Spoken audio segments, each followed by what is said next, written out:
Hey Irving, Hello, Lauren. how are you doing today? I'm doing good. Okay, so the last time you were here, we talked about an incident that had happened at work.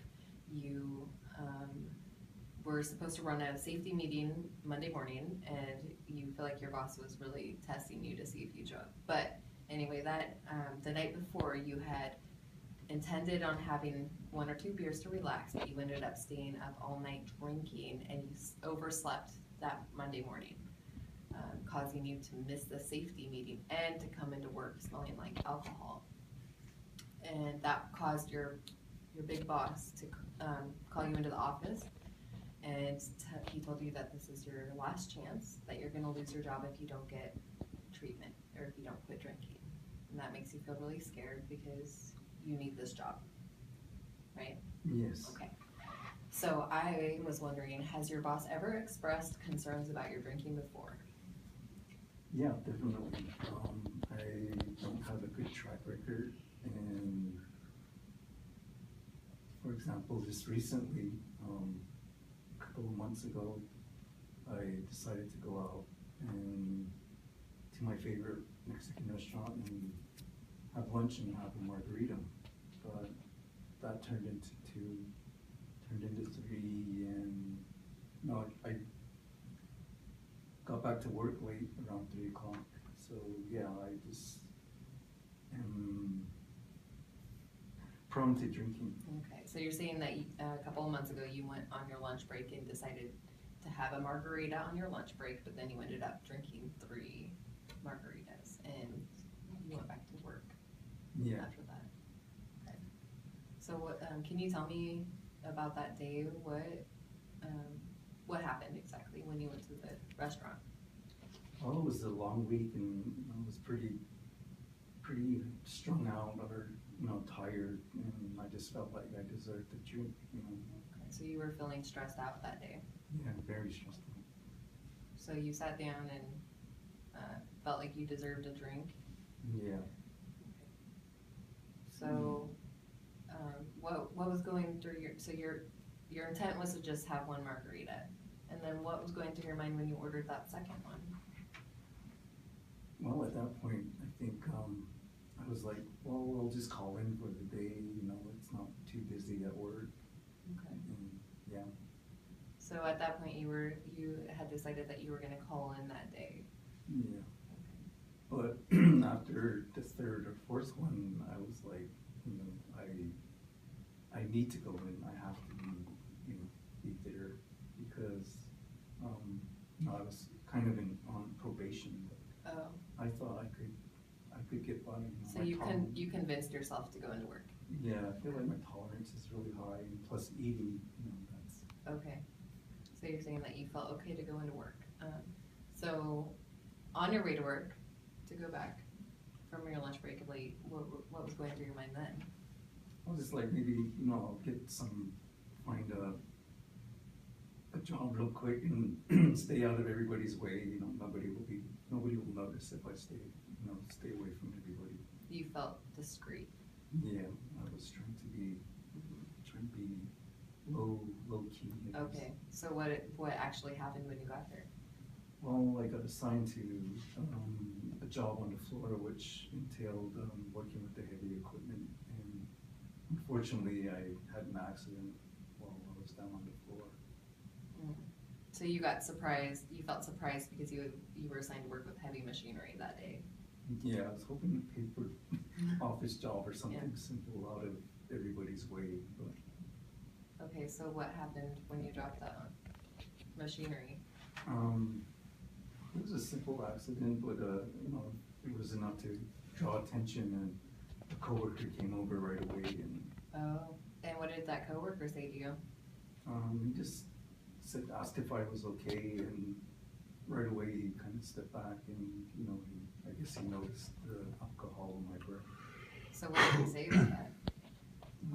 He just looked at me and just asked again, and He asked you, "Have you been drinking?" yeah, and I denied it, and so with that we have to turn in an accident report. So Okay, so your coworker came to help you and realized that your breath had smelled like alcohol. So then you had to go fill out an accident report, and what happened with that?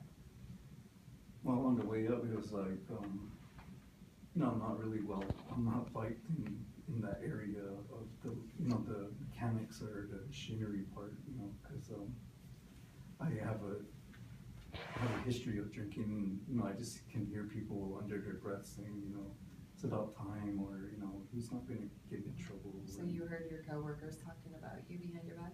Yeah. So I had to fill out the paperwork, and the supervisor had me in his office, and he confronted me as well. What exactly did he say to you? He just asked if I was drinking, and I denied it. So, but he just made a decision to let me take the day off. Okay, so your supervisor ended up sending you home that day. Yeah. Mm-hmm. He said it was safety-wise, and plus get the paperwork processed. So what happened after that? Unfortunately, I continued to drink. So did you hear back from your boss after that? I went back in the next day. I had an appointment, or I got called into the supervisor's office that next morning. The same supervisor? Oh no, that was his boss, actually the main boss. Okay, so you're saying that you got called into the big boss's office? Yeah. Okay, and what did he have to say to you? He just laid it on the line and said that I'm out of chances and I have to go to treatment. Okay. So your boss is, so basically what happened is that you had 2 chances, and the first time what happened is that you went on your lunch break and you ended up drinking more than you intended, and you came back to work and you had an accident which caused attention to be drawn to you, and people knew that you had been drinking, so you got this warning. And during this meeting with your boss, did you make some type of agreement with him? Oh, I just told him that, it's not gonna happen again. Just, I'm done drinking. I won't, it won't happen again. Okay, so you made an agreement to your boss the first time that you wouldn't drink anymore? Yeah. And that you wouldn't especially come to work after drinking? Yeah. Okay. So that happened, but now, more recent, last week, you were assigned to run a safety meeting, and you ended up coming. Okay, so the night before, you wanted to just drink a couple beers to relax, and you ended up drinking a lot more than that. In fact, staying up all night drinking. Yes. And so you slept in the next morning and didn't make it to the safety meeting, which caused your boss to call you into the office and tell you that that's it, that this is your very last chance to get help or you will be fired, which makes you feel really scared because you don't want to lose your job. Yeah. You're afraid that your drinking is going to cause you to lose your employment. Yeah, my job right now is very important, and it's really hard to find something in my line of work right now. So you're feeling desperate to keep your job because work is hard to find right now for you. Yeah, and the amount of time I put into it, the experience alone, the benefits. Okay, so you're feeling determined to get on the right path here and to keep your job. Yes, definitely. And it also sounds like you're feeling really sure about yourself at this point. Yeah. Okay. Well, we'll talk about this some more next week, Irving. All right. Thank you. Thank you, Lauren.